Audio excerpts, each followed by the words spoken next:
வணக்கம் நண்பர்களே, நீங்கள் எப்படி இருக்கிறீர்கள்? உங்கள் குடும்பத்தில் சமாதானம் இருக்கிறதா? எதை குறித்தும் கவலைப்படாதிருங்கள். நிச்சயம் தேவன் பெரிய காரியங்களை செய்வார். இந்நாளில் 1 தெசலோனிக்கேயர் 2ஆம் அதிகாரம் முதல் சிந்திக்க இருக்கிறோம். கேட்போமா?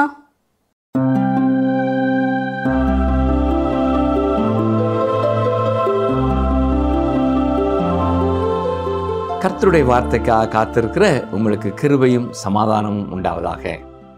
இன்று நாம் 1 தெசலோனிக்கேயர் 2ஆம் அதிகாரம் 1ஆம் வசனம் முதல் 7ஆம் வசனம் வரை கற்றுக்கொள்ளப் போகிறோம். 1வது வசனத்தை வாசிக்கிறேன். 1 தெசலோனிக்கேயர் 2:1. சகோதரரே, நாங்கள் உங்களிடத்தில் பிரவேசித்தது வீணாய் இருக்கவில்லை என்று நீங்களே அறிந்திருக்கிறீர்கள். வீணாய் என்று சொன்னால் பயனுள்ள எந்த விளைவும் இல்லாமல் என்று பொருள். இங்கே பவுல் என்ன சொல்கிறார் என்றால், நான் உங்களிடத்தில் வந்தது ஏதோ நீங்கள் அறிவளவிலே இயேசுவை குறித்து அறிந்து கொள்ள வேண்டிய சில காரியங்களை உங்களுக்கு அறிவிப்பதற்காக அல்ல. நீங்கள் அறிந்திராத புதிய ஒரு காரியத்தை, உங்கள் வாழ்க்கையில் எந்த ஒரு தாக்கத்தையும் ஏற்படுத்தாத ஒரு காரியத்தை உங்களுக்கு அறிவிக்கவில்லை. சில நாட்கள் அங்கே தங்கியிருந்து உங்களுக்கு சில கேளிக்கைகளை காண்பித்து உங்களை மகிழ்விக்க நான் அங்கே வரவில்லை என்று கூறுகிறார். பவுல் அப்போஸ்தலனுடைய பணியானது வீணாய் போய்விடவில்லை. அவர் தெசலோனிக்கே பட்டணத்திற்கு வந்த பொழுது அவர்கள் இயேசு கிறிஸ்துவை குறித்த செய்தியை கேட்டார்கள். ரட்சிப்பின் அனுபவத்திற்குள்ளே வந்தார்கள். மாற்றம் பெற்ற விசுவாசிகள் அந்த பட்டணத்தின் தெருக்களிலே சாட்சியாக வலம் வந்தார்கள். நற்செய்தி மக்கள் இருதயத்திற்குள்ளே சென்று தனி மனிதனுடைய வாழ்க்கையிலே மாற்றத்தை ஏற்படுத்தியது. 1 தெசலோனிக்கேயர் 2ஆம் அதிகாரம் 2ஆம் வசனத்தை பாருங்கள். உங்களுக்கு தெரிந்திருக்கிறபடி முன்னே பிலிப்பி பட்டணத்திலே நாங்கள் பாடுபட்டு நிந்தை அடைந்திருந்தும் வெகு போராட்டத்தோடு தேவனுடைய சுவிசேஷத்தை உங்களுக்கு சொல்லும்படி நம்முடைய தேவனுக்குள் தைரியம் கொண்டிருந்தோம். தெசலோனிக்கே பட்டணத்திற்கு அவர் வந்தபோது போராட்டத்தோடும் உள்ளான மனவேதனையோடும் தான் வந்தார். இதற்கு முன் பவுல் மிகவும் வெட்கப்பட வேண்டிய ஒரு சூழ்நிலையை பிலிப்பி பட்டணத்திலே சந்தித்தார். இதை குறித்து அப்போஸ்தலர் நடவடிக்கைகள் புத்தகம் 16ஆம் அதிகாரத்தில் நாம் படிக்கலாம். ஆனால் தெசலோனிக்கே பட்டணத்திற்கு அவர் வந்த பொழுது அவர் தைரியத்தோடு வந்தார். வேறு வார்த்தைகளில் சொல்ல வேண்டுமென்றால், பிலிப்பி பட்டணத்தில் மிகுந்த வேதனையும் போராட்டத்தையும் அனுபவித்தபடினாலே ஊழியத்திலே அவர் சோர்ந்து போய்விடவில்லை. ஊழியத்திற்கு கொடுக்க வேண்டிய முக்கியத்துவத்தை அவர் கொடுக்காமல் இருந்து விடவில்லை. பிலிப்பி பட்டணத்தில் மிகவும் பாடுபட்டேன், எனவே இங்கே சுவிசேஷத்தை கொடுக்கும் முறைகளை நான் மாற்றிக்கொள்ளப் போகிறேன், வெளிப்படையாக பேசாமல் சற்று மேலோட்டமாக பேசப் போகிறேன் என்றெல்லாம் பவுல் நினைக்கவில்லை. அவர் ஒரு இரகசிய கிறிஸ்தவர் அல்ல, வெளிப்படையாக எந்த ஒரு இடத்திலும் சுவிசேஷத்தை பிரசங்கிப்பவர். பிலிப்பி பட்டணத்தில் பேசியது போலவே தெசலோனிக்கே பட்டணத்திலேயும் அவர் பிரசங்கித்தார். பவுல் கொடுத்த செய்திகளிலே சிறந்த செய்தியை தெரிந்தெடுங்கள் என்று யாராவது உங்களிடத்திலே கேட்பார்கள் என்றால், நீங்கள் எந்த செய்தியை தெரிந்தெடுப்பீர்கள்? இந்த கேள்வியை நான் உங்களிடத்தில் கேட்டால் பல வித்தியாசமான விடைகளை நீங்கள் கூறலாம். அவர் மனம் திரும்பிய உடனே தமஸ்குவிலே கொடுத்த செய்தி உண்டு. சீப்புரு தீவிலே அவர் கொடுத்த செய்தி உண்டு. சீப்புரு தீவில் சேர்க்கை பவுல் என்பவருக்கு முன்பாக கொடுத்த செய்தி உண்டு. அந்தியோகியாவிலே அவர் கொடுத்த செய்தி உண்டு. அத்தேனே பட்டணத்திலே அவர் கொடுத்த செய்தி உண்டு. அதுதான் அவர் மார்ஸ் மேலே கொடுத்த செய்தி. மேலும் தெரனு என்பவனுடைய கலாசாலையிலே எபேசு பட்டணத்தில் அவர் கொடுத்த செய்தி உண்டு. மட்டுமல்ல, கொரிந்து பட்டணத்திலே அவர் கொடுத்த செய்தி உண்டு. இவை அனைத்துமே சிறந்த செய்திகள்தான். இன்னும் சிலர் எருசலேமில் அவர் கைது செய்யப்பட்ட பொழுது பேசிய செய்தியை கூறலாம். அல்லது ஃபெலிக்ஸிற்கு முன், அகிரிப்பா ராஜாவிற்கு முன் கொண்டு வரப்பட்ட பொழுது பேசிய செய்தியை சொல்லலாம். அகிரிப்பா ராஜாவின் முன் அவர் கொடுத்த செய்தி மிக மிக உன்னதமான ஒரு செய்தி.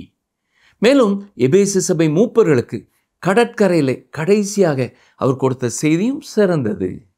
ஒவ்வொரு செய்தியிலும் இயேசு கிறிஸ்துவை தெளிவாக அவர் பிரசங்கித்தார். அவருடைய மரணத்தையும் உயிர்த்தெழுதலையும் அறிக்கையிட அவர் ஒருபொழுதும் வெட்கப்படவில்லை. ஊழியர் ஒருவர் இந்த செய்திகளை குறித்து சொல்லும் பொழுது, அப்போஸ்தலனாகிய பவுலின் எல்லா செய்திகளையும் விட தெசலோனிக்கே பட்டணத்தில் அவர் வாழ்ந்த வாழ்க்கை மிக உன்னதமான ஒரு நடமாடும் நிருபம் என்று கூறியிருக்கிறார். உன்னதமான செய்தி என்பது எழுத்திலோ பேச்சிலோ அல்ல, அது வாழ்க்கையில்தான் இருக்கிறது. யாக்கோபு 1ஆம் அதிகாரம் 26ஆம் வசனத்தை மிக உன்னதமான முறையிலே பவுல் தெசலோனிக்கே பட்டணத்திற்கு எழுதும் பொழுது விவரித்திருக்கிறார். பிரியமானவர்களே, ஒவ்வொரு விசுவாசியும் ஒரு ஊழியனே. உங்களை ஒருவேளை மற்றவர்கள் ஊழியர் என்று அழைக்க நீங்கள் விருப்பப்படாமல் இருக்கலாம். ஆனால் உங்களுடைய வாழ்க்கை பிரசங்கித்து கொண்டுதான் இருக்கிறது. உங்கள் வாழ்க்கை உங்கள் வீட்டிலே இருக்கும் பிள்ளைகளிடத்திலே பேசுகிறது. நீங்கள் வேலை செய்யும் இடத்திலே மற்றவர்களோடு பேசுகிறது. உங்கள் திருச்சபையில் மக்களை அது சந்திக்கிறது. உங்கள் வாழ்க்கை என்பது உங்கள் நடக்கை. ஆம், அதுதான் நீங்கள் கொடுக்கும் மிக உன்னதமான செய்தி. இன்று உங்கள் வாழ்க்கை மற்றவர்களுக்கு என்ன செய்தி சொல்லப் போகிறது? சிந்தித்து பாருங்கள். பிரியமான வேத ஆராய்ச்சி நேயர்களே, 1 தெசலோனிக்கேயர் 2ஆம் அதிகாரம் 3 முதல் 6 வசனம் வரை உள்ள பகுதியிலே தெசலோனிக்க சபையிலே பவுல் எதை பிரசங்கித்தார் என்பதை குறிப்பிட்டிருக்கிறார். மட்டுமல்ல, தெசலோனிக்கேயர் மக்களோடு அவருக்கு இருந்த உறவு எப்படிப்பட்டதாக இருந்தது என்பதையும் அவர் கூறுகிறார். ஒரு தாயைப் போல அவர்களை ஆறுதல் படுத்துகிறவராக இருந்தார் என்று 7ஆம் வசனத்திலே சொல்லியிருக்கிறார். ஒரு தகப்பனைப் போல அவர்களை கண்டித்தார் என்பதை 12ஆம் வசனத்திலே குறிப்பிடுகிறார்.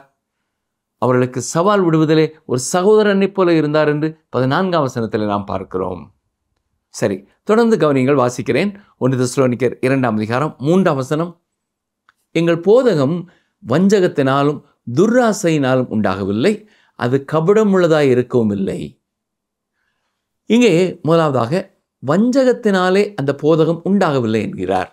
அதாவது அவர்களை ஏமாற்ற வேண்டும் என்ற எந்த எண்ணமும் இல்லாமல் அவர் போதனை செய்தார். சுத்த சுசேஷத்தை பூரணமாய் பிரசங்கித்தார். அதில் எந்த கலப்படமும் அவர் செய்யவில்லை. சிலர் சுசேஷத்தை ஒவ்வொரு குழுவிற்கும் ஒவ்வொரு மக்கள் கூட்டத்திற்கும் ஏற்ற விதமாய் மாற்றி சொல்லி சுசேஷத்தின் உண்மை அடிப்படைகளையே மாற்றி விடுகிறார்கள். ஆனால் பவுல் அவ்வாறு செய்யவில்லை. இரண்டாவதாக, துர்ராசையினாலும் உண்டாகவில்லை என்று சொல்லப்பட்டிருக்கிறது. எந்த பேராசையினாலும் அவர் சுசேஷத்தை பிரசங்கிக்கவில்லை. அங்கே ஊழியம் செய்தால் அதிகமான காணிக்கை கிடைக்கும் என்று அவர் நினைக்கவில்லை. தன்னை மக்கள் பெரியவர்கள் என்று எண்ணுவார்கள், தன்னை புகழுவார்கள் என்ற எந்த எதிர்பார்ப்போடும் அங்கே அவர் செல்லவில்லை. சுத்தமான நோக்கத்தோடு அங்கே சென்றார். மூன்றாவதாக, சுசேஷத்தை பிரசங்கிப்பதற்காக அவரை அவர்கள் ஏற்றுக்கொள்ளச் செய்வதற்காக எந்த தவறான வழிமுறையையும் அவர் கையாளவில்லை. எனவேதான் எங்கள் போதகம் கபடம் உள்ளதாக இருக்கவில்லை என்று சொல்லுகிறார். இந்த குறிப்பிட்ட இடத்திலே பவுல் அப்போஸ்தலனுடைய வாழ்க்கையில இருந்து நாம் ஒரு பாடத்தை கற்றுக்கொள்ள வேண்டும். ஊழியர் ஒருவர் தான் முன்பு இருந்த ஒரு திருச்சபையிலே தற்சமயம் இருக்கும் ஊழியருக்கு எதிராக எதிர்ப்புகள் கிளம்புகின்றன என்பதை கேள்விப்பட்டார். பின் அந்த எதிர்ப்பு செய்தவர்களோடு இணைந்து அந்த சூழ்நிலையை தனக்கு சாதகமாக்கி கொள்ள முயற்சி செய்தார். ஆனால் பிரியமானவர்களே, அப்போஸ்தலனாகிய பவுல் அப்படி எந்த விதமான ஒரு காரியத்தையும் செய்யவில்லை. தன்னுடைய சுயநலத்திற்காக, தன்னுடைய பேராசையை திருப்தி செய்து கொள்வதற்காக அவர் தெசலோனிக்கே சபையிலே வந்து போதிக்கவில்லை. கர்த்தருடைய வார்த்தையை போதிக்கும் ஒவ்வொருவரும் தங்களை தாங்களே ஆராய்ந்து பார்க்க வேண்டிய ஒரு காரியம்.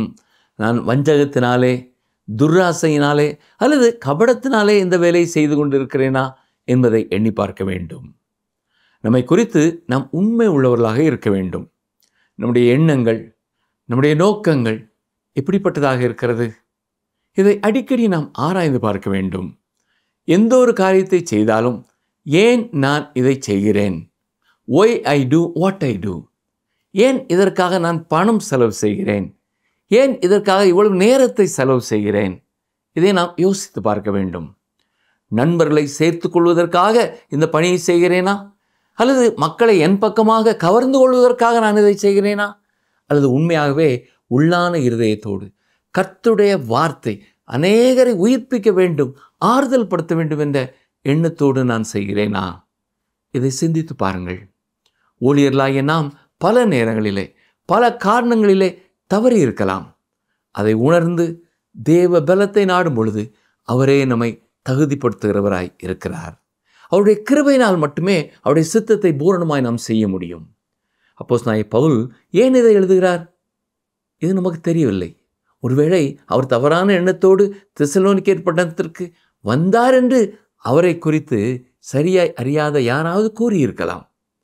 ஆனால் அவர் மிக தெளிவாக எங்கள் போதகம் வஞ்சகத்தினாலும் துர்ராசையினாலும் உண்டாகவில்லை, அது கபடமுள்ளதாக இருக்கவில்லை என்று சொல்கிறார். நான் காணிக்கை வாங்குவதற்காக வரவில்லை, வேறு எந்த உள்ளான நோக்கத்துடனும் வரவில்லை. சுசேஷத்தை கொடுக்கவும் விசுவாசத்திலே உங்களை ஊண்ட கட்டவுமே வந்தேன் என்று தான் சொல்லுகிறார். பவுலின் எண்ணத்தை போன்ற எண்ணமுள்ளவர்களாக கர்த்தருடைய ஊழியத்தை செய்கிற ஒவ்வொருவருடைய வாழ்க்கையிலேயும் மிக பறந்து விரிந்த கடலிலே மிக அமைதியாக பயணம் செய்கிறவர்களைப் போல இருக்கிறார்கள். ஒருவேளை அங்கே புயல் எழும்பலாம் என்றாலும் தேவன் தம்முடைய ஊழியக்காரரை தொடர்ந்து நடத்துகிறவராய் இருக்கிறார். சரி, 1 தெசலோனிக்கேயர் 2ஆம் அதிகாரம் 4ஆம் வசனத்தை பாருங்கள்.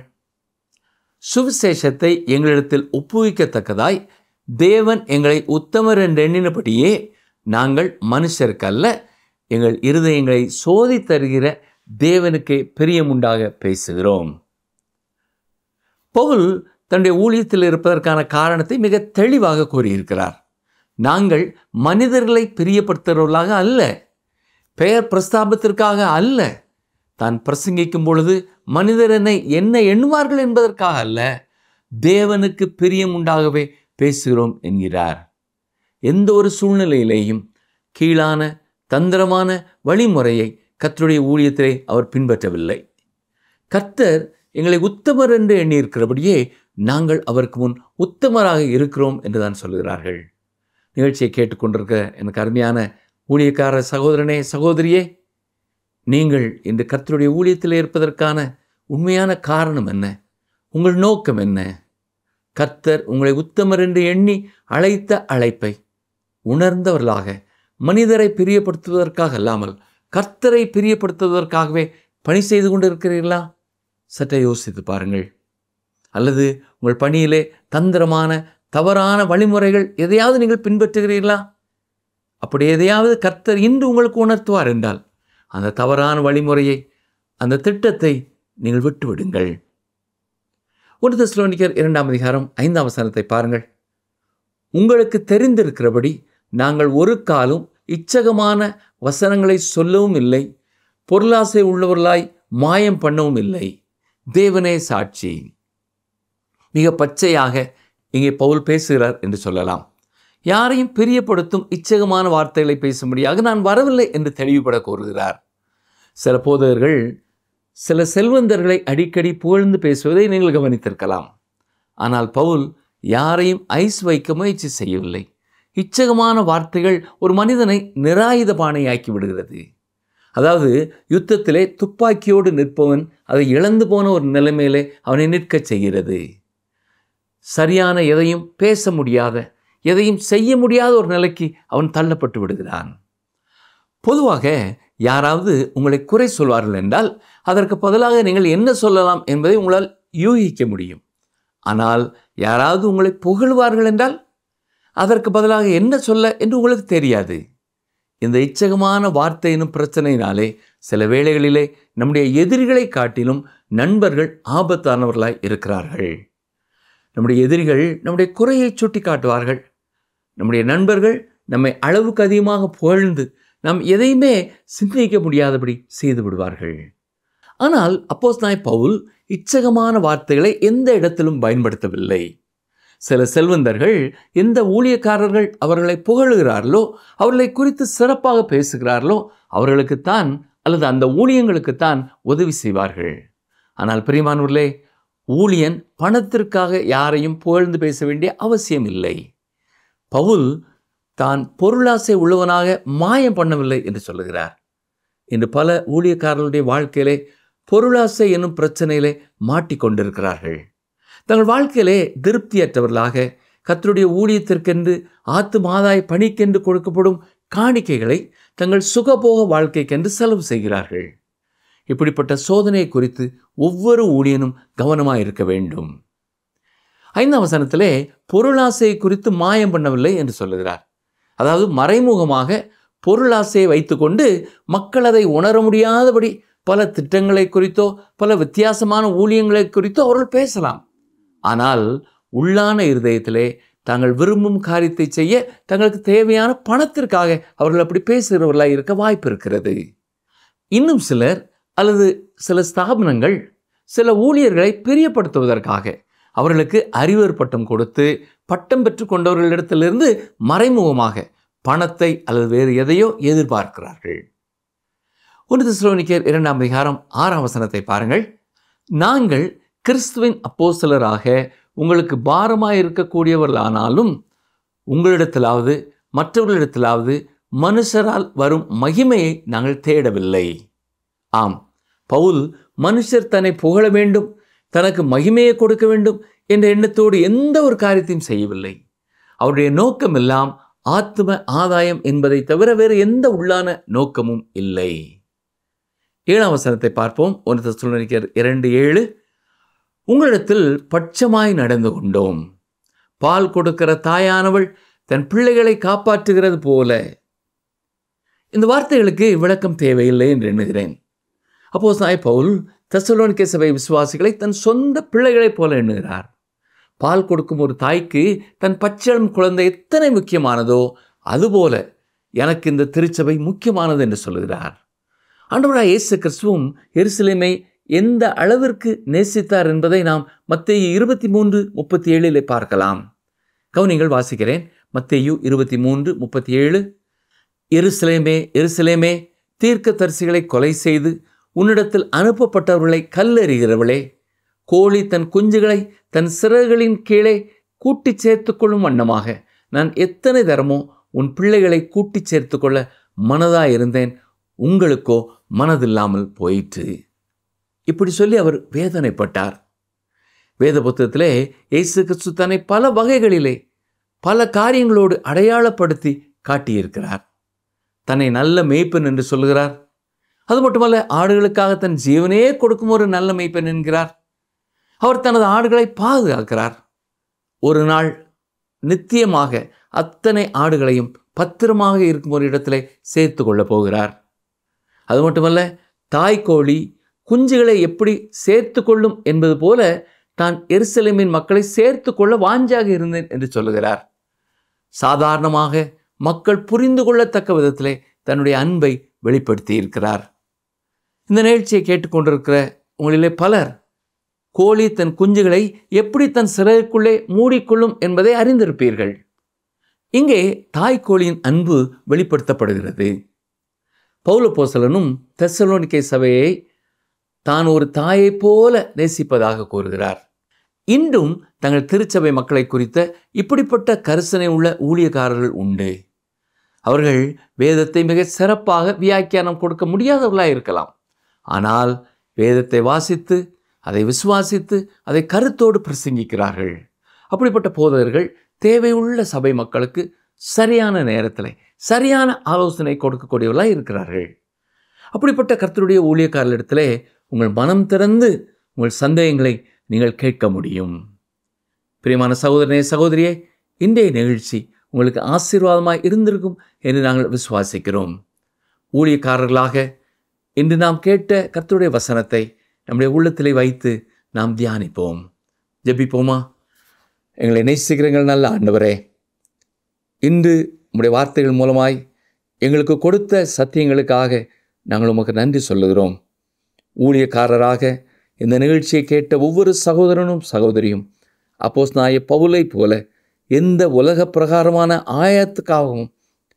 ஆதாயத்திற்காகவும் தங்கள் ஊழியத்தை நிறைவேற்றாமல் கருத்தோடு பாரத்தோடு கர்த்தரிடத்திலே மக்களை வழிநடத்த வேண்டும் என்ற ஒரே அக்கறையோடு கர்த்தருடைய வசனத்திலே மக்களை உறுதிப்படுத்த வேண்டும் என்ற உண்மையான பாரத்தோடு தொடர்ந்து செயல்பட நீர் அவர்களுக்கு கிருபை செய்ய வேண்டும் என்று சொல்லி ஜெபிக்கிறோம். எங்களிலே யார் யாருக்கு எந்தெந்த குறைகளை நீர் உணர்த்தினீரோ அதை உணர்ந்தவர்களாய் நாங்கள் மனம் திரும்பி தொடர்ந்து ஊழியத்தை நிறைவேற்ற நீரே எங்களுக்கு கிருபை செய்யும். இயேசு கிறிஸ்துவின் நாமத்தினாலே தாழ்மையோடு கேட்கிறோம் பிதாவே, ஆமென்.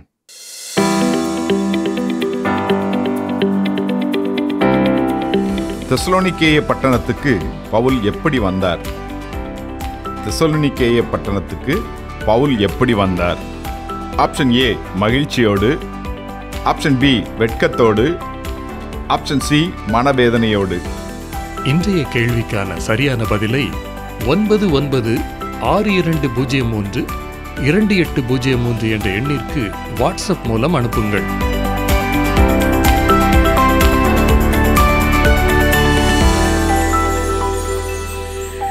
கர்த்தருடைய வார்த்தையை அநேகருக்கு அறிவித்துக் கொண்டிருக்கும் அன்பர்களே, நாம் நம்மை சோதித்து பார்ப்போமா? அநியாயத்தை விட்டு விலகி தேவனுக்காக வாழ்வோம்.